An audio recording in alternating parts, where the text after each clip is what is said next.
Bismillahirrahmanirrahim. Kelanjutan yang kemarin. Wa yahrumu 'alal junubi khamsatu asya'a. Diharamkan bagi orang yang junub melakukan 5 perkara.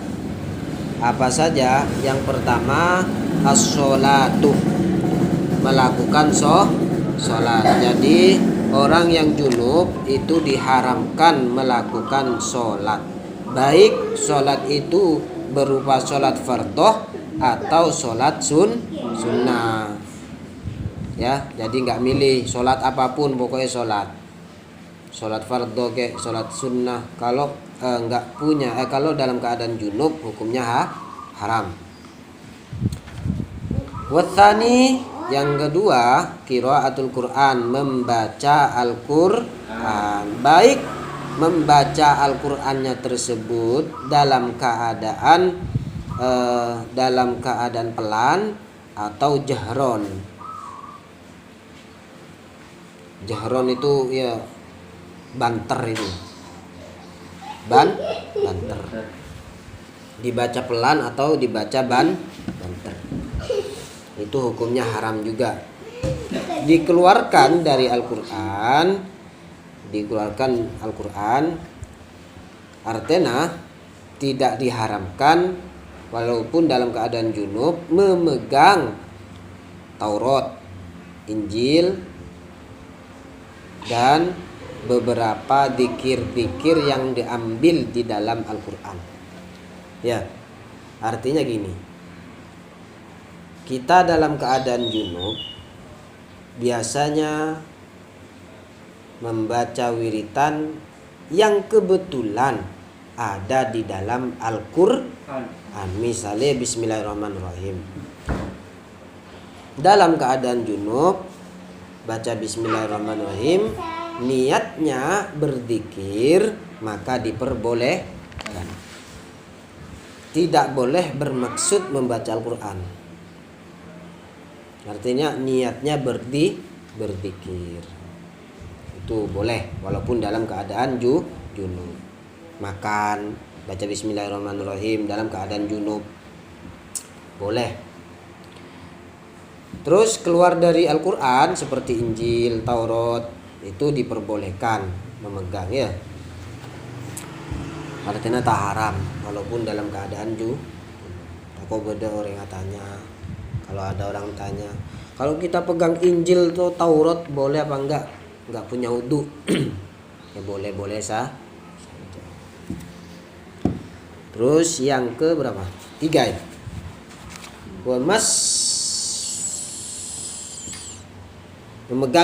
Memegang Al-Quran wa hamluhu, dan membawa Al-Quran. Memegang Al-Quran, membawa Al-Quran bagi orang yang junub hukumnya haram. Jangan dientengkan. Kalau sudah haram ya haram. Balasannya adalah dosa. Yang keempat, tawaf.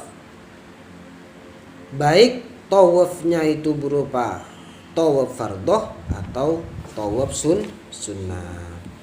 Juga diharamkan kalau dalam keadaan junub. Yang kelima, al-lubthu fil masjid. Berdiam di dalam masjid bagi orang yang junub. Kecuali dalam keadaan darurat, enggak apa-apa. Darurat itu seperti apa? Contohnya, orang itu tidur-tiduran di dalam masjid, istirahat istilahnya. Lalu dia tertidur. Setelah ketika tertidur dia bermimpi, ihtilam, artinya mimpi keluar mani. Bermimpi keluar mani.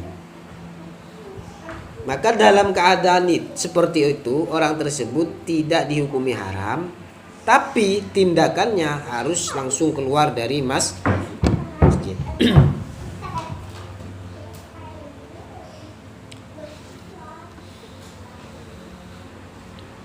Terus ada kasus seperti ini.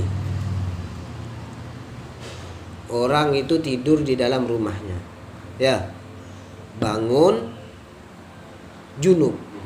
keluar mani. Kemudian dia dikejar sama orang. Maksudnya di luar rumah ada orang menunggu. Ada perampok ingin membunuh dia. Kalau saya ada di dalam rumah, maka perampok tersebut akan masuk dan membunuh saya. Jadi otomatis orang tersebut haruslah lari atau keluar dari rumahnya melalui atap dan lain sebagainya. Alhasil orang tersebut lari ke dalam masjid. Itu juga dinamakan udzur. Atau orang tersebut kasusnya seperti tadi, ada di dalam masjid istirahat kok ketiduran, kemudian dia junub mau pulang, sudah malam, malam, kebeter, takut di jalan nanti saya dirampok. Kalau saya pulang ini takutnya kena begal, sepeda saya takut hilang dan lain sebagainya. Maka diperbolehkan dia ada di dalam masjid walaupun dalam keadaan junub. Ya. Jadi intinya seperti ini. Kalau dalam keadaan darurat, walaupun junub itu diperbolehkan ada di dalam masjid.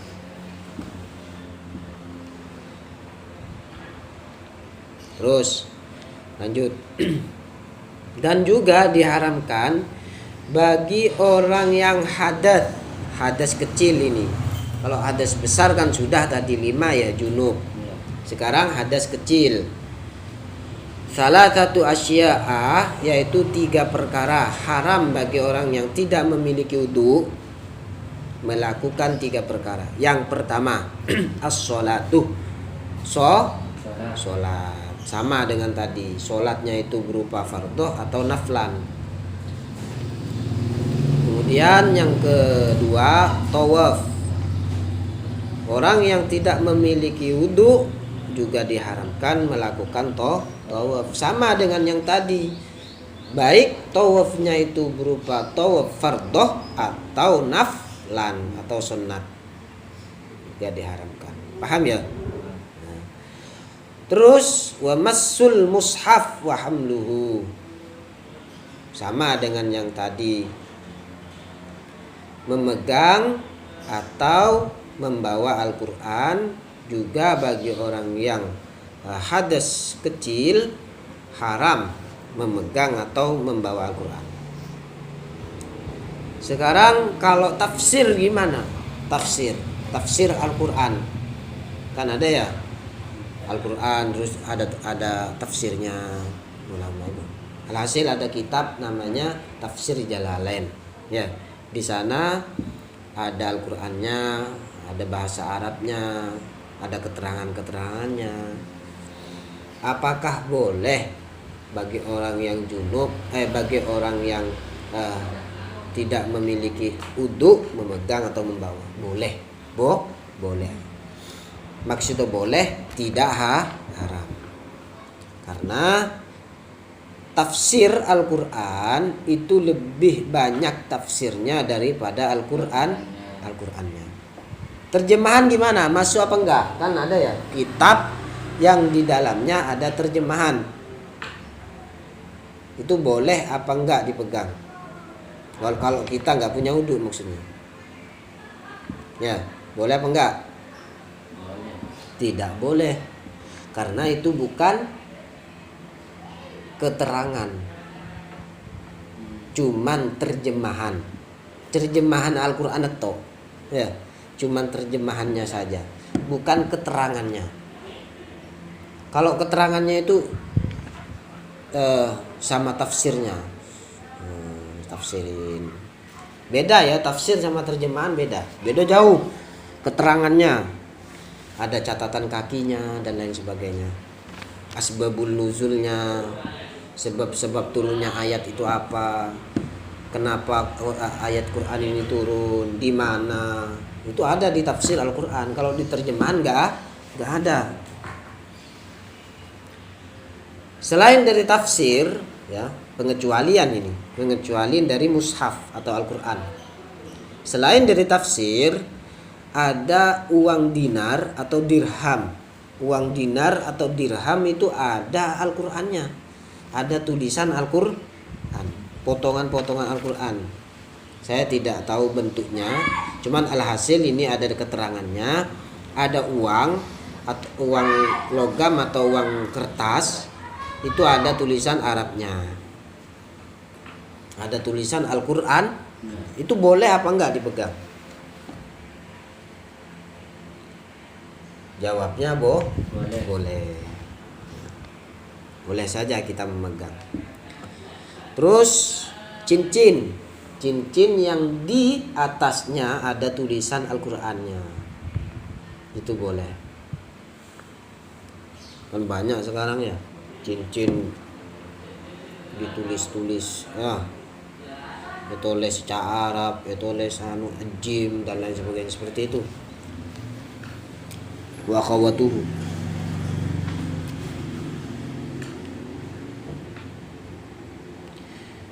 Terus pengecualiannya lagi, bagi orang yang hadas, yang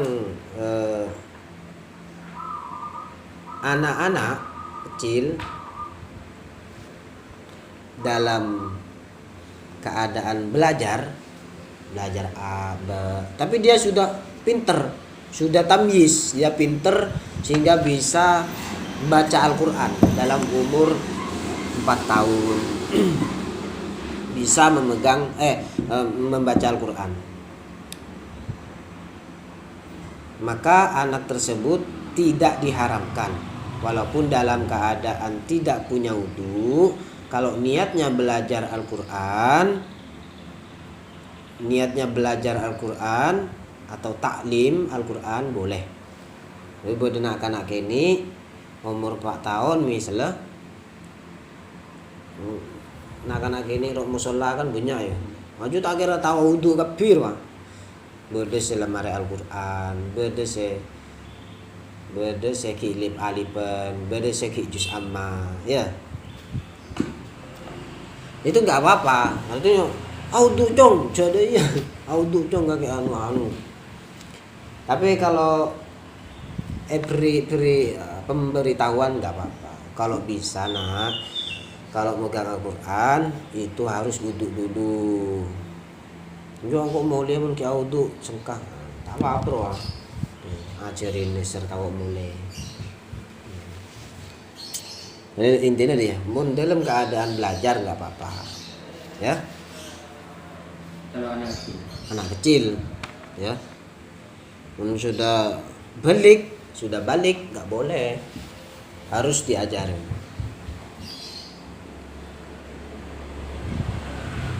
Kitabus shalah as-shalatul mafruḍah wallahu a'lam bissawab.